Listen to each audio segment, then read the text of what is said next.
Shalom, saudara sekalian.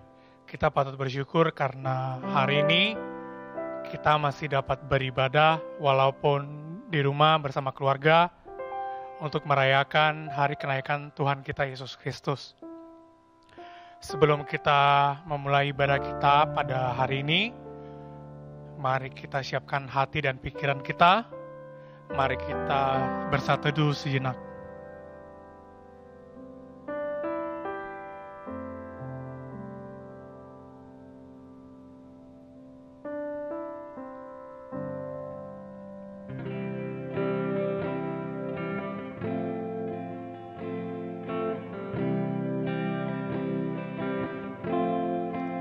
Jaminan mulia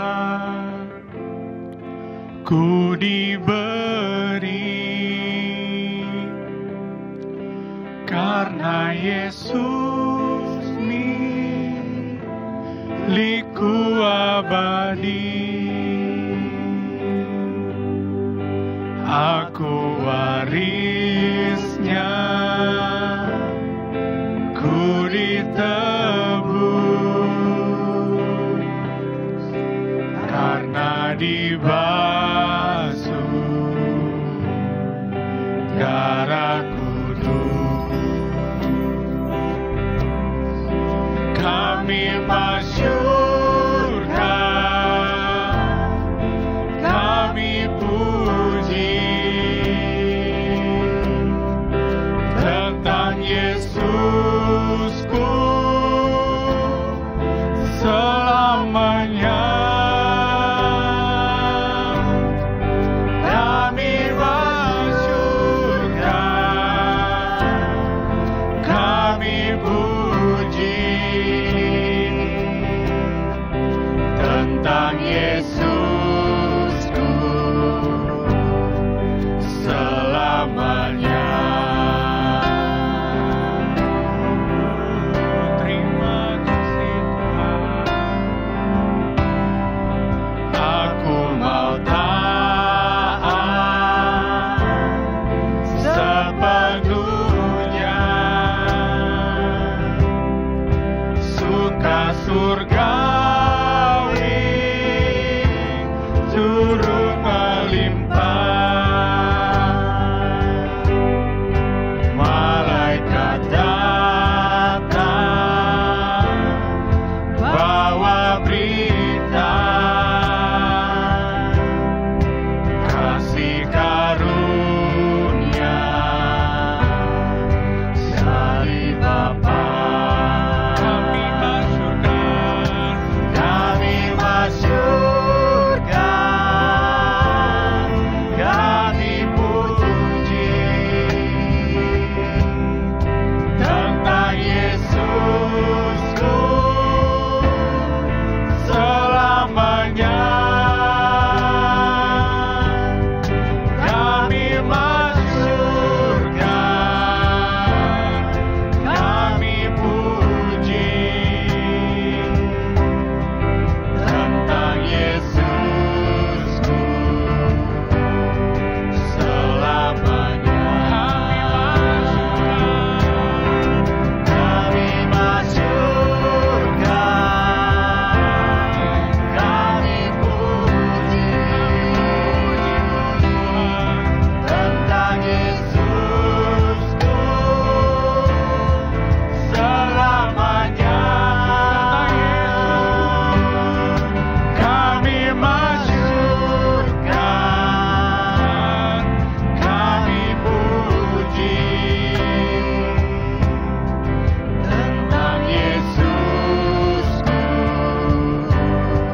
selamanya. Tentang Yesusku selamanya.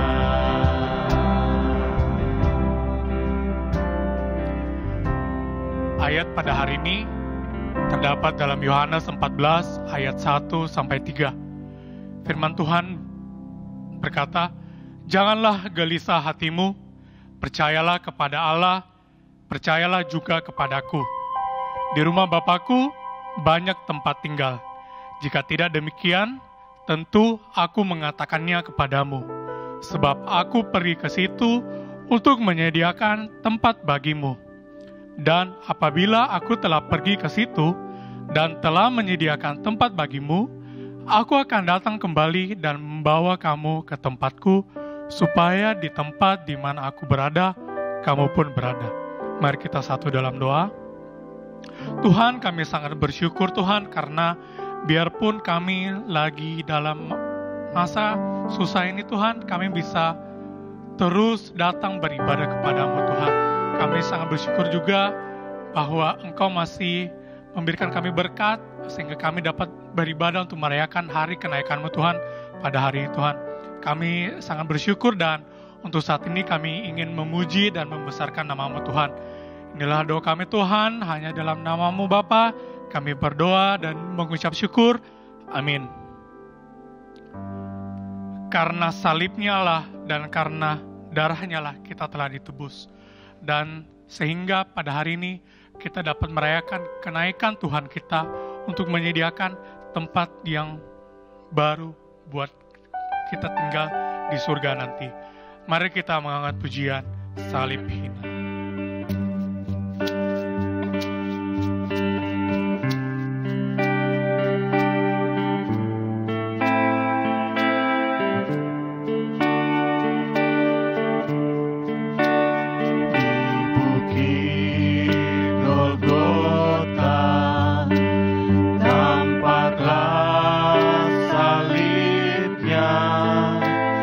Tanda hina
kepada Tuhan Yesus, mari kita mengikrarkan pengakuan kita di hadapannya. Pengakuan iman rasuli. Aku percaya kepada Allah, Bapa yang Maha Kuasa, Khalik langit dan bumi, dan kepada Yesus Kristus, anaknya yang tunggal Tuhan kita, yang dikandung dari Roh Kudus, lahir dari anak darah Maria, yang menderita sengsara di bawah pemerintahan Pontius Pilatus, disalibkan, mati dan dikuburkan, turun ke dalam kerajaan maut. Pada hari yang ketiga, bangkit pula dari antara orang mati, naik ke surga, duduk di sebelah kanan Allah, Bapa yang Maha Kuasa. Dan dari sana ia akan datang untuk menghakimi orang hidup dan yang mati. Aku percaya kepada Roh Kudus, gereja yang kudus dan am, persekutuan orang kudus, pengampunan dosa, kebangkitan orang mati, dan hidup yang kekal. Amin. Mari kita memuji dan membesarkan namanya sebab Tuhan kita adalah Tuhan yang ajaib dan penuh dengan kuasa. Mari kita katakan, ajaib Kau Tuhan.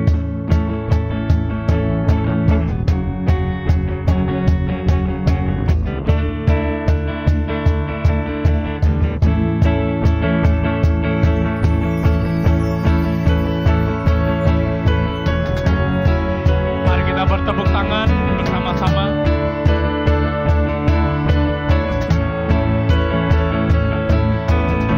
Terbayang kebesaran-Mu dan tak terbanding kekuatan-Mu Tuhan. Kau menggap bagiku senang jiwa dan pengharapan telah ku serahkan untuk rencana-Mu Tuhan.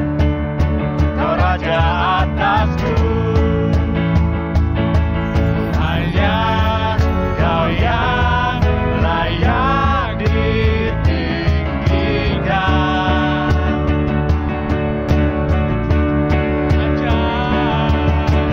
Ajaib Kau Tuhan, agung dan perkasa.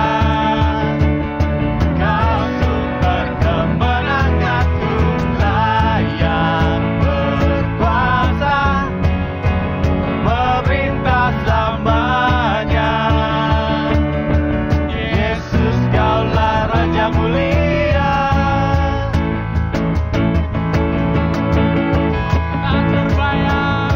Tak terbayang kebesaran-Mu dan tak terbanding kekuatan-Mu Tuhan.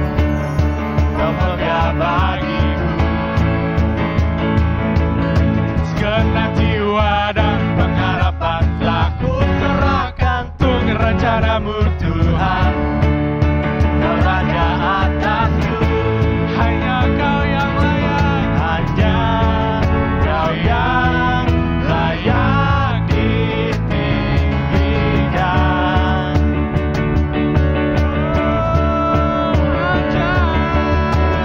Ajaib Kau Tuhan, agung dan perkasa. Kau sumber kemenanganku, layak berkuasa, memerintah selamanya. Yesus, ajaib Kau Tuhan, ajaib Kau Tuhan, agung dan perkasa. Kau sumber kemenanganku, layak berkuasa, memerintah selamanya. Yesus, Kaulah Raja mulia.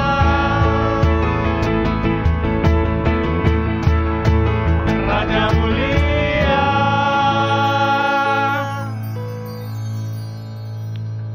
Sebelum kita mendengarkan firman Tuhan yang akan dibawakan oleh hamba-Nya, mari kita kembali mempersiapkan hati kita, sebab Dialah yang layak untuk dipuji dan disembah. Bapakku datang menyembah-Mu di sini. Ku percayakan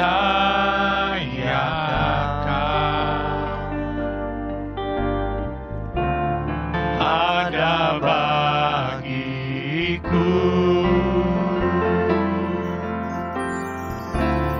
Tak usah ku takut, sebab Kau sertaku.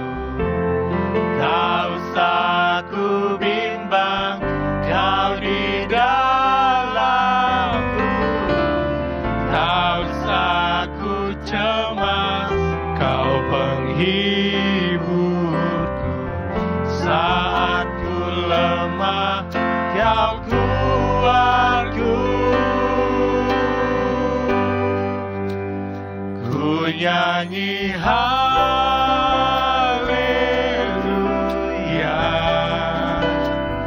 ku nyanyi haleluya.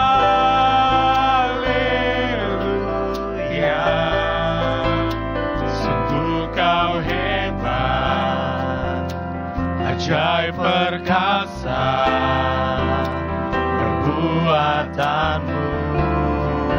Ku nyanyi haleluya, ku nyanyi haleluya,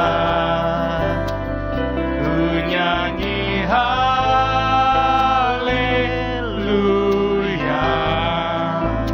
Sungguh Kau hebat, ajaib perkasa perbuatanmu.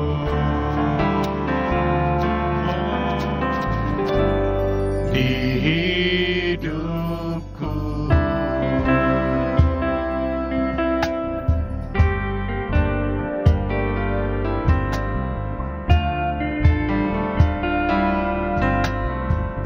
Bapakku datang, Bapakku datang, menyembahmu di sini. Ku percayakan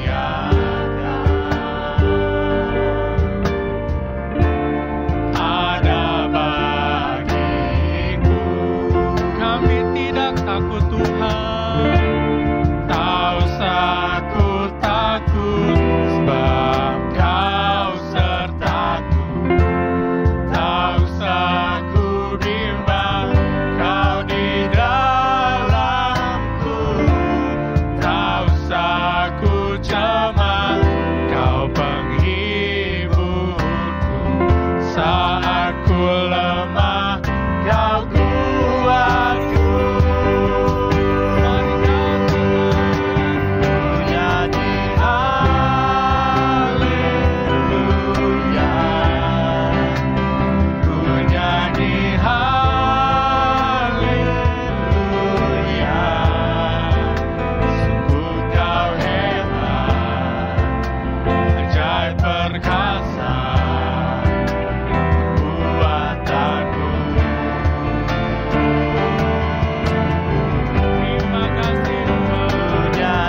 Salam sejahtera, saudara-saudara. Kita bersyukur hari ini kita bisa beribadah kepada Tuhan.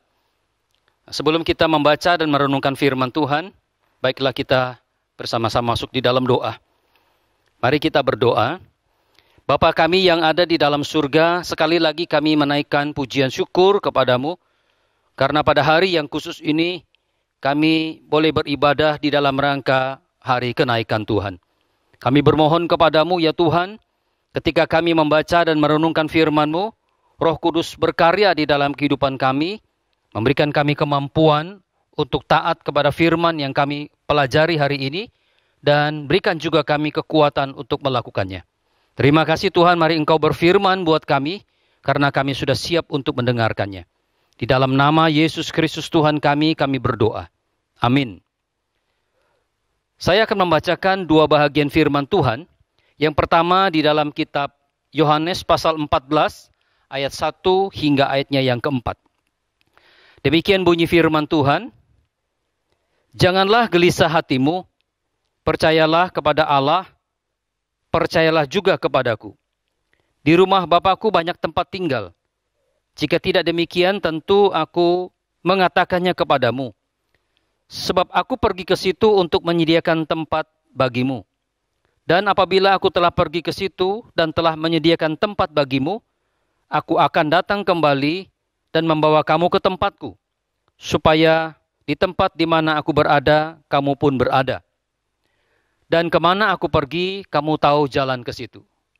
Dan satu lagi saya akan bacakan dari kitab Kisah Para Rasul, pasal 1 ayatnya yang ke-6 sampai 11.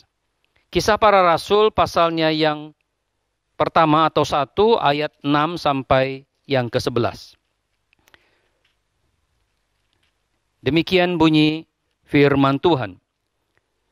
Maka bertanyalah mereka yang berkumpul di situ, Tuhan, maukah Engkau pada masa ini memulihkan kerajaan bagi Israel? Jawabnya, engkau tidak perlu mengetahui masa dan waktu yang ditetapkan Bapa sendiri menurut kuasanya.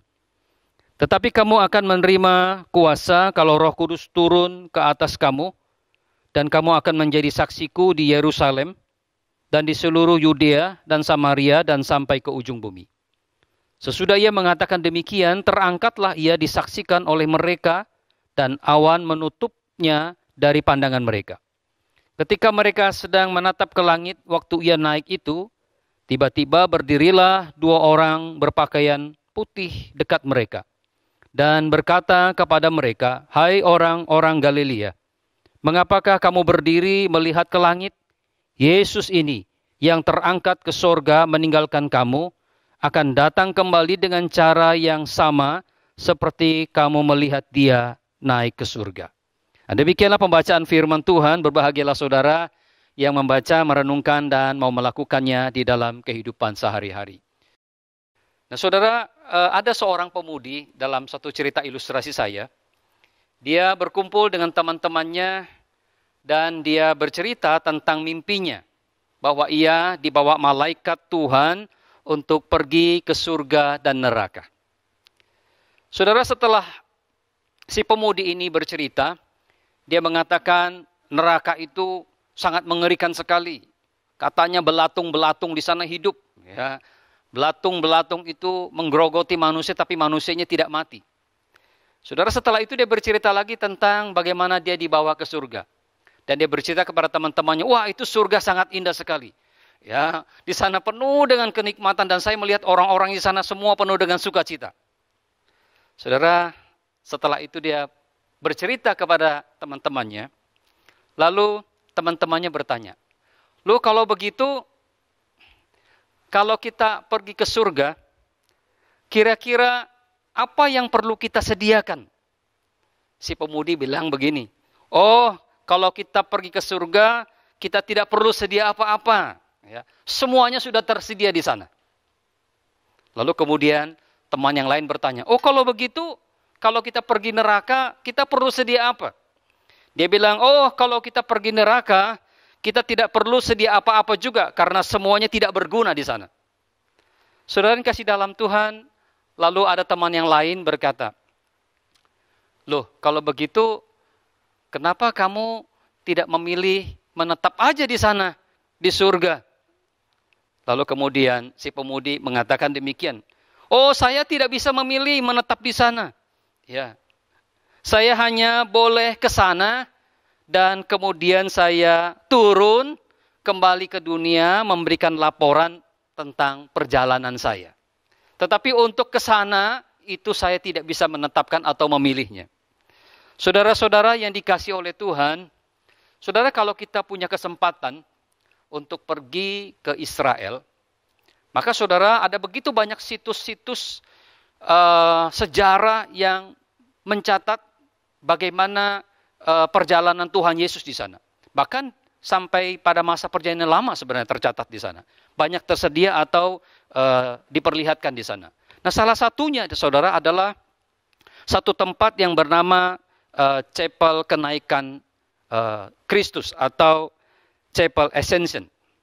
Nah, saudara, kalau kita ke sana, maka kita akan melihat ada satu chapel. Di dalam chapel itu ada batu yang menurut cerita, ya, menurut keyakinan orang-orang pada waktu itu atau orang-orang di sana, bahwa batu itu adalah tempat Yesus terakhir kali berdiri. Ya, sebelum ia naik ke surga. Jadi kalau saudara baca di dalam kitab Lukas pasal 24, nah Yesus memanggil murid-muridnya pergi ke Betania, lalu kemudian dia ada di sana berdiri, lalu kemudian dia mengangkat tangannya dan memberkati, lalu kemudian dia naik ke surga. Nah, tempat itu atau tempat pijak itu, batu itu ada sampai sekarang menurut cerita orang-orang di sana, yaitu di Chapel Ascension ini. Saudara yang kasih dalam Tuhan, ketika saya mendengarkan penjelasan dari tour guide menceritakan tentang ini, oh saudara, ternyata tour guide ini sendiri tidak percaya, saudara. Dia bisa menceritakan begitu luar biasa sekali. Cerita-cerita tentang Alkitab. Yesus ada di sini, Yesus melakukan ini. Lalu kemudian Yesus itu bangkit, naik ke surga di tempatnya di sini. Tetapi dia sendiri ternyata adalah orang yang tidak percaya tentang hal itu. Saudara, apakah benar kalau kita sudah pergi ke Tanah Suci, ya, atau ke Israel, atau berziarah rohani, kalau kita pulang, kita menjadi orang yang percaya atau semakin percaya? Benarkah saudara, ketika kita berada di tempat itu, kita mendengarkan penjelasan yang begitu menarik, lalu kemudian kita pulang ke tempat kita, lalu kita semakin beriman atau semakin taat? Saudara, belum tentu juga, saudara. Kenapa, saudara? Karena ketika kita berada di tempat itu, kita hanya sekadar mengalami atau sekadar berjalan, disebut dengan perjalanan spiritual atau perjalanan rohani. Saudara yang dikasih dalam Tuhan, kalau begitu pertanyaan kita adalah, apakah peristiwa terangkatnya Yesus ke surga yang ada di dalam Alkitab atau yang tercatat di dalam Alkitab adalah juga hanya sebuah perjalanan rohani? Ya, sebuah perjalanan spiritual saja, saudara. Apakah seperti itu, saudara? Saudara yang kasih dalam Tuhan, hari ini kita membaca bagian firman Tuhan yang memberitahukan tentang kenaikan Yesus ke surga. Yesus terangkat ke surga. Saudara, kita harus sadar benar apa yang tercatat di dalam Alkitab dan bukti-bukti sejarahnya itu ada, bahwa Yesus terangkat ke surga bukan hanya ingin sampai di surga, lalu kemudian dia turun kembali memberikan cerita-cerita atau laporan-laporan rohani. Ya, perjalanan spiritualnya seperti apa. Tidak demikian, saudara. Ketika Yesus naik ke surga, memiliki banyak pengertian. Nah, saudara, pada hari ini saya ingin mengatakan kepada saudara, minimal ada 3 pengertian yang bisa kita pelajari. Yang pertama, saudara, adalah dengan kenaikan Yesus ke surga. Maka saudara di situ memberitahukan kepada kita bahwa apa yang ditugaskan oleh Bapa kepada Yesus di dalam dunia ini telah selesai dan sukses ia kerjakan. Saudara, saya akan membacakan saudara di dalam beberapa bagian firman Tuhan. Saya bacakan saudara di dalam Yohanes pasal 17. Yohanes pasal 17 ayat 4 berkata demikian.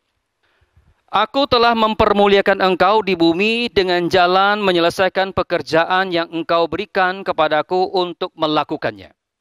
Kalau kita membaca kembali di dalam pasal 19 ayat yang ke-30, 19 ayat 30 berkata demikian. Sesudah Yesus minum anggur asam itu, berkatalah ia, sudah selesai. Lalu ia menundukkan kepalanya dan menyerahkan nyawanya. Nah, saudara, kenaikan Yesus ke surga itu memberitahukan kepada kita bahwa apa yang telah ditugaskan kepadanya di dalam dunia ini telah selesai dan sukses ia kerjakan. Ya, itu makna pertama, saudara. Nah, makna yang kedua adalah bahwa kenaikan Yesus di surga itu ia adalah Allah yang berasal dari surga. Nah, jadi kenaikan Yesus ke surga itu bukan sekadar untuk melihat-lihat, tetapi dia ingin memberitahukan bahwa dia adalah Allah yang dari surga itu sendiri. Nah, saudara, saya kembali membacakan firman Tuhan dari Yohanes pasalnya yang ketiga ayat 13. Yohanes pasal 3 ayat 13 berkata demikian. Tidak ada seorang pun yang telah naik ke surga selain daripada Dia yang telah turun dari surga, yaitu Anak Manusia. Firman Tuhan yang lain di dalam pasal 6 ayatnya yang ke-62. Pasal 6 ayat 62 berkata demikian. Dan bagaimanakah jikalau kamu melihat Anak Manusia naik ke tempat di mana Ia sebelumnya berada? Yang terakhir, saudara, di dalam Efesus pasal 4 ayat 10. Efesus pasal 4 ayat 10 berkata demikian. Ia yang telah turun, ia juga yang telah naik jauh melebihi tinggi daripada semua langit untuk memenuhkan segala sesuatu. Saudara, jadi yang kedua ini, saudara, kita diingatkan kembali, saudara. Kenaikan Yesus di surga bukan saja dia telah selesai menyelesaikan pekerjaan dan sukses, tapi ia juga adalah Allah yang berasal dari surga itu. Bapak, Ibu, Saudara yang saya kasihi di dalam Tuhan, maka dengan ini, saudara, kita bisa belajar apa sebenarnya, saudara? Yaitu, saudara, kita bersyukur sekali kepada Tuhan bahwa kita itu bisa belajar tentang Allah yang hidup. Allah yang saudara dan saya kita yakini, yang sudah mati di atas kayu salib dan bangkit dan naik ke surga itu memberitahukan kepada kita bahwa Dia adalah Allah yang hidup. Kita bukan percaya kepada Allah yang mati. Maka oleh sebab itu, setiap kita yang percaya kepada Allah yang hidup, maka kita juga dikaruniakan hidup setelah kematian. Ini iman kita, saudara. Yang kedua adalah kita percaya kepada Allah yang menang. Bukan Allah yang kalah. Setelah ia mengalami penderitaan di kayu salib, lalu kemudian ia dikuburkan, dan kemudian ia bangkit. Saudara, selesai? Tidak, saudara. Ia kembali ke surga. Artinya apa, saudara? Ia telah menyelesaikan seluruh pekerjaannya, yaitu pengerjaan penebusan dosa manusia. Artinya apa, saudara? Berarti kita percaya kepada Allah yang menang. Nah, saudara, yang lain adalah, saudara, ketika kita melihat kenaikan Yesus ke surga, maka saudara, kita juga diingatkan sebenarnya kita beriman kepada Allah yang benar. Kenaikan Yesus itu memberitahukan kepada kita bahwa kita percaya kepada Allah yang hidup, kita percaya kepada Allah yang menang, dan kita percaya kepada Allah yang benar, bukan Allah yang palsu atau Allah yang salah.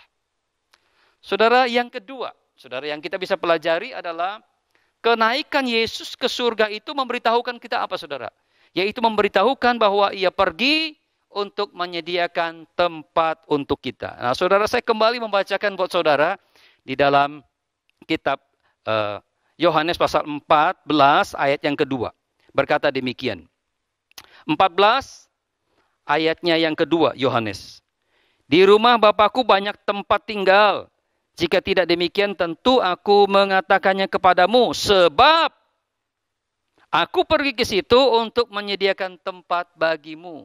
Sebab Yesus naik ke surga itu tujuannya adalah untuk menyediakan tempat buat orang-orang yang percaya kepadanya. Saudara, kalau kita ditanya-tanya sama orang, kira-kira tempatnya seperti apa ya? Apakah sama dengan di dunia ini? Saudara, kalau kita membaca di dalam kitab Korintus, di sana dikatakan apa yang tidak bisa dipikirkan oleh manusia, apa yang tidak bisa didengar oleh manusia, apa yang tidak terlihat oleh manusia. Artinya apa, saudara? Sesungguhnya untuk bahasa manusia, tempat itu tidak bisa kita gambarkan. Ya, memang di Alkitab ada memberikan beberapa contoh-contoh atau memberikan beberapa gambaran tentang tempat itu. Tetapi sungguhnya kita tidak bisa membayangkan dan tidak bisa menggambarkan tempat itu. Seperti apakah tempat itu? Saudara, di dalam kitab Yesaya berkata bahwa tempat itu sudah tidak ada lagi kejahatan. Ya, di dalam Yesaya 65 ayat 25, nanti saudara boleh membaca, boleh catat, lalu saudara membaca kembali. Yesaya 65 ayat 25 itu berkata tentang bahwa binatang-binatang itu mereka hidup rukun di sana. Ya, dulunya kalau misalnya kijang menjadi makanan singa, tapi sekarang sudah tidak, mereka bisa hidup rukun. Artinya apa saudara? Di sana sudah tidak ada lagi kejahatan. Nah, saudara, yang kedua, gambaran tempat itu yang tidak terkatakan, yang tidak bisa dipikirkan itu, Alkitab ada memberikan gambaran sedikit kepada kita. Tempat itu di dalam Wahyu pasal 7 ayat 17 berkata, tempat itu sudah tidak lagi ada air mata. Nah, saudara, kalau sudah tidak ada air mata, berarti hampir-hampir tidak ada pergumulan di sana. Ya, kalau sudah tidak ada orang menangis sana, berarti tidak ada orang menyakiti. Ya, kalau sudah tidak ada tangisan di sana, berarti sudah tidak ada lagi duka cita di sana. Itu gambaran firman Tuhan. Tempat yang disediakan oleh Yesus untuk kita itu adalah tempat yang dimana tidak ada lagi air mata. Artinya tidak ada lagi orang yang menyakiti di sana. Tidak ada lagi orang yang berduka di sana. Saudara, semuanya adalah hidup di dalam anugerah dan kebahagiaan Tuhan. Saudara, yang ketiga di dalam Wahyu pasal 19 ayat 9. Tempat itu disebut tempat untuk memuji Allah. Oh saudara yang kasih dalam Tuhan, tempat itu tempat untuk memuji Allah. Artinya apa saudara? Kita berada di sana, fokus kita bukan lagi kepada diri kita, fokus kita bukan kepada yang lain, fokus kepada Allah yang maha mulia itu. Dan tidak ada alasan untuk kita tidak memuji sana. Ya, tidak ada alasan untuk kita tidak mengagungkan Tuhan. Saya berbayangkannya begini saudara, kalau misalnya saya lihat Presiden Jokowi yang sekarang ini seolah-olah dia banyak mendapatkan tekanan-tekanan. Tetapi kalau saya lihat wajahnya, saya berkata, puji Tuhan, ini satu presiden luar biasa sekali. Ya, sekalipun dihina sana, dihina sini, dia tetap fokusnya untuk rakyat. Ya, berjuang untuk rakyat. Nah saudara, ketika saya lihat wajahnya, saya langsung otomatis, aduh puji Tuhan saya punya Presiden Jokowi. Ya, saudara, otomatis seperti begitu. Nah saudara, kalau kita berada di hadapan Allah, di hadirat Allah, di rumah Allah, kita menyaksikan kemuliaan Allah, saudara. Saudara mungkin kita mengatakan, saya tidak mau dipuji. Tetapi saudara tidak bisa, saudara. Mulut kita langsung memuji. Mulut kita langsung mengagungkan Tuhan. Saudara, itu luar biasa sekali. Suatu pengalaman-pengalaman rohani yang kita akan nikmati. Ya, seperti itu, saudara. Bapak, Ibu, saudara yang dikasih oleh Tuhan, ini kan kita ini sekarang ini masa-masa kita harus social distancing, ya, physical distancing, ya, physical distancing, atau yang sekarang ada istilah PSBB, ya, kita hanya ada di rumah, kita mengerjakan dari rumah. Saudara, menurut saudara, kira-kira saudara tahan berapa lama di rumah? Saya dikirimin video, saudara, ya, video yang kocak juga gitu ya. Ya, seorang ibu-ibu muda, dia berpakaian laksana mau pergi pesta, ya, pakai tas, pakai high heel, lalu kemudian dia sedang cuci piring. Lalu, tapi tidak ditahu orang itu siapa di belakang. Lalu dia bilang, Nyonya mau kemana? Ya, dia bilang, saya cuci piring. Loh, cuci piring kok berpenampilan seperti mau pergi keluar. Ya, lalu kemudian di syuting tempat lain lagi, ya, berpakaian high heels juga, pakaian baju bagus, lalu kemudian ada tasnya. Lalu dia tanya, Nyonya mau kemana? Dia bilang, saya lagi membersihkan kaca. Dia bilang, kok membersihkan kaca dengan berpakaian seperti demikian? Lalu dia kasih keluar dari tasnya itu apa? Sempot-sempot untuk membersihkan kaca. Saya merenungkan, rupanya ini sudah banyak orang stres ini. Stres karena tidak keluar. Ya. Jadi dia membayangkan, biarlah di rumah, kerjaan rumah, tapi saya berpakaian keluar. Supaya saya tidak stres. Saudara, sekarang banyak juga orang sudah mulai stres, saudara. Ketika harus tinggal di rumah. Ya, mungkin ibu-ibu sekarang sudah mulai stres, anaknya yang kecil-kecil itu ya, awal hari pertama, hari kedua masih bisa. Ya, hari keempat, kelima, keenam, hari dua minggu kemudian, 3 minggu kemudian, anaknya sudah gelisah semuanya. Ya, mama sudah kehabisan akal bagaimana mengajak bermain. Semua alat main sudah dikasih keluar semuanya. Tapi anak sudah tidak bisa lagi, sudah bosan di rumah. Ya, saudara mulai stres, suara mulai tinggi. Ya, mulai kata-kata kasar keluar supaya menenangkan. Saudara, tadinya kan enak ya di rumah gitu ya. Ya. Nah, masa-masa seperti demikian, saudara, kita merasa sudah mulai bosan. Ya. Sudah jenuh, ya, kita ingin keluar. Saudara, belum lagi saudara, kita sekarang mendapatkan kabar, wah, kejahatan di luar begitu mengerikan sekali. Ya. Banyak orang mulai memakai kesempatan ini, alasannya pembagian masker gratis, ya. Tetapi ternyata sudah dikasihkan macam-macam di sana. Coba dulu, akhirnya kita yang coba, kita jadi pingsan, orang masuk mengambil. Ya, jalan-jalan sepi, saudara. Ya, kita jalan sendiri, kita melihat orang kejahatan, ada yang namanya penjambret, begal dan segala macam. Saudara, ada banyak kejahatan. Padahal di dalam kondisi kita harus apa, saudara? Dalam keadaan kita harus menjaga diri. Saudara, saya mendapatkan informasi tentang yang meninggal karena COVID ini. Ya, saya terus berdoa sama Tuhan. Aduh Tuhan, kalau bisa yang meninggal ini semakin berkurang dan akhirnya tidak ada yang meninggal. Ya, waktu lalu hari kemarin 8. Besoknya sudah menjadi 31 lagi. Saya berpikir, saudara, ini sudah 800 sekian orang yang berduka. Saudara, berarti ada 800 keluarga minimal yang berduka. Saudara, setiap hari ada kedukaan, saudara. Setiap hari ada tangisan, saudara. Ya. Ini keadaan kita sekarang, saudara. Di mana kita di rumah sudah stres, kita keluar ada kejahatan, kita mendengarkan ada yang namanya orang yang berduka, saudara. Itu keadaan sekarang, saudara. Saudara, tetapi sangat berbeda sekali ketika Tuhan menyediakan tempat bagi kita. Apa yang disediakan di sana adalah tempat yang sudah tidak ada lagi kejahatannya. Ya, tempat yang sudah tidak ada lagi air matanya, tidak ada orang berbuat jahat, tidak ada kedukaan. Yang ada adalah kita melihat Tuhan kita yang mulia itu, dan otomatis hati kita, suara kita langsung mengagungkan Tuhan kita. Saudara, ini adalah sebuah kesempatan yang sangat luar biasa sekali buat kita.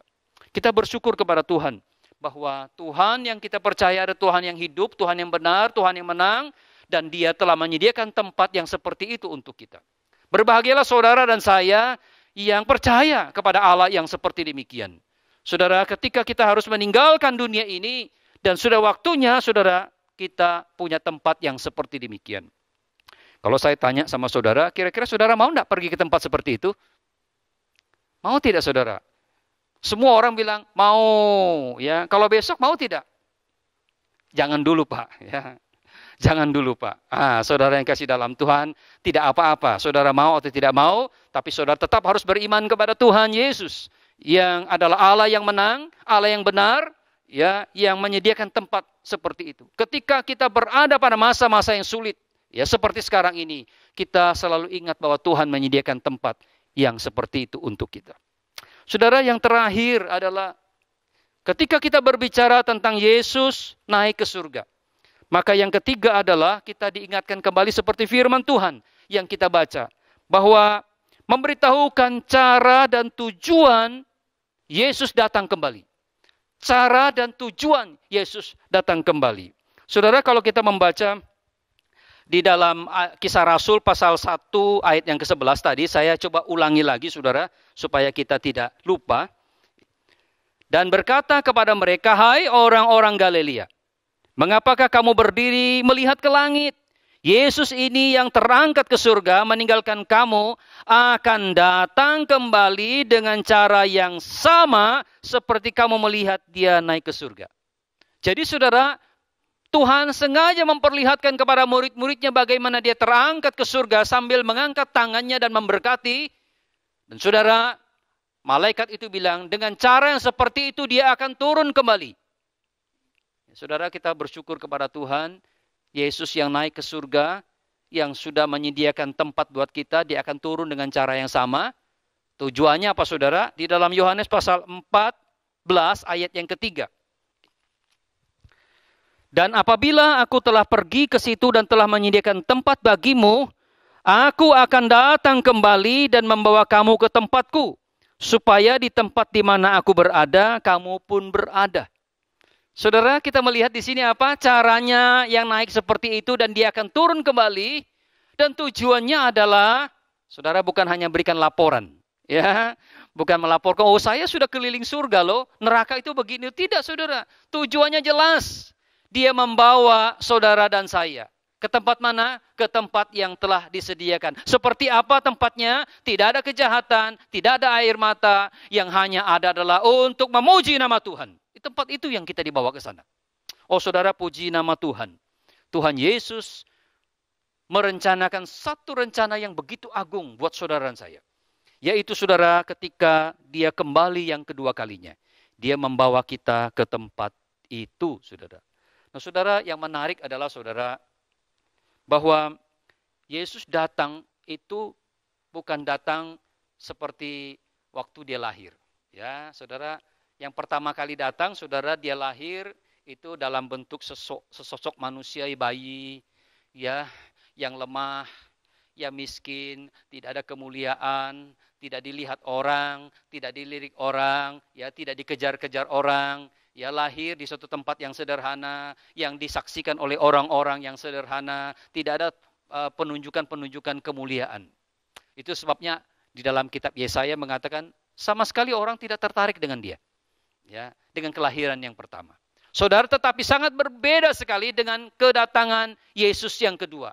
Kelahiran pertama tidak ada artinya mungkin bagi orang, tetapi kedatangan Yesus yang kedua, orang mau berarti atau tidak mau berarti, mau menghormati atau tidak menghormati. Dia datang di dalam awan kemuliaan, disongsong oleh malaikat-malaikat Tuhan. Dia datang bukan lagi sebagai bayi yang lemah, yang tidak berdaya, yang tidak menarik. Tetapi dia datang di dalam catatan Alkitab kita, dia datang sebagai raja di atas segala raja. Saya membacakan ini buat saudara. Di dalam kitab 1 Timotius pasalnya yang ke-6. 1 Timotius pasalnya yang ke-6. Berkata demikian di dalam ayat 14 dan 15. Turutilah perintah ini dengan tidak bercacat dan tidak bercela. Sehingga pada saat Tuhan Yesus Kristus menyatakan dirinya, yaitu saat yang akan ditentukan oleh penguasa yang satu-satunya dan yang penuh bahagia, Raja di atas segala raja dan Tuan di atas segala tuan. Jadi saudara, dia bukan lagi datang sebagai sosok yang lemah, tetapi dia datang sebagai Raja di atas segala raja. Saudara, kita bisa bayangkan, saudara, kalau datang sebagai Raja di atas segala raja. Dia akan diiringi, dikawal oleh malaikat-malaikat Tuhan. Ketika dia datang ada gegap gempita. Ya saudara, kalau membaca di dalam kitab Tesalonika, di sana akan terjadi bunyi sangkakala yang keras. Mengiringi kedatangan Tuhan yang kedua kalinya. Saudara mau tertarik atau tidak tertarik, saudara pasti akan tertarik. Karena itu suatu suasana yang sangat berbeda sekali. Saudara, dia bukan hanya datang sebagai raja di atas segala raja, tetapi firman Allah juga berkata demikian, dia datang sebagai hakim yang adil. Itu ada di dalam Kisah Rasul pasal 10 ayatnya yang ke-42. Kisah Rasul pasal 10 ayat yang ke-42 saya juga membacakan buat saudara. Supaya bagian firman Tuhan ini boleh teringat selalu di dalam benak kita. 10:42 di dalam Kisah Para Rasul berkata demikian. Dan ia yang telah menugaskan kami memberitakan kepada seluruh bangsa dan bersaksi bahwa dialah atau Yesus yang ditentukan Allah menjadi hakim atas orang-orang hidup dan orang-orang mati.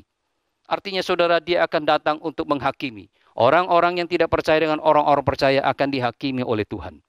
Saudara, puji Tuhan, saudara, bahwa dia datang sebagai Allah yang perkasa, Raja di atas segala raja, dan dia datang di dalam keadaan sebagai seorang hakim. Saudara, kalau saudara percaya Yesus dan saya percaya Yesus, saudara, kita tidak perlu khawatir. Karena dia datang sebagai Raja, dan dia akan menghakimi. Tetapi kita orang-orang percaya kepada dia, saudara, tentu dia akan menghakimi dengan adil. Seperti apa yang dia sudah nyatakan.